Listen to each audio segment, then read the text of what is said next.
நான் தெலுங்கு படத்தில் வந்து 4-5 படம் பண்ணியிருக்கேன். அதில் வந்து ஃபஸ்ட்டு படம் வந்து பிரஜாநாயகிடு. அதில் நாகபூஷண சார் அவர் வந்து எனக்கு ஒப்பந்தம் பண்ணார். அதில் சந்திரமோகனும் நானும் தான் ஆக்ட் பண்ணோம்.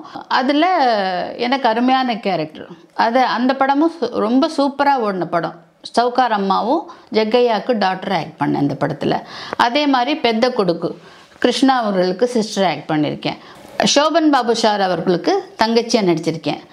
அவரும் என்னை பார்த்தா டால்னு தான் கூப்பிடுவார்.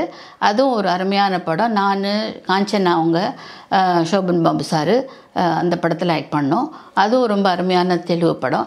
நான் நடித்த எல்லா தெலுங்கு படங்களும் நல்ல சக்ஸஸ் ஆன படங்கள் தான். அதே மாதிரி தமிழ் படங்களும் நிறைய படங்கள் 100 நாட்களுக்கு மேலே ஓடின படங்கள் தான். எனக்காக நிறைய ரசிகர்கள் இப்போவும் கடிதங்கள் போட்டுட்ருக்காங்க, நீங்கள் ஏன் நடிக்கலை அப்படின்னு சொல்லிட்டு. ஆனால் எனக்கு கல்யாணம் ஆனதுக்கப்புறம் நான் நடிக்காமல் நிறுத்திட்டது எனக்கும் ஒரு கவலை தான், வீட்டில் இருக்கிறது. ஆனாலும் என்னுடைய ஹஸ்பண்டோட விருப்பப்படி நான் வீட்டிலே ஹவுஸ் ஒய்ஃபாக இருந்துகிட்ருக்கேன். இது எங்களுடைய விசிகே சித்திரமாலா சேனல். இதில் பல்வேறு நிகழ்ச்சிகளில் நான் தொடர்ந்து உங்களை சந்திப்பேன். நீங்களும் அதை பார்த்து மகிழலாம்.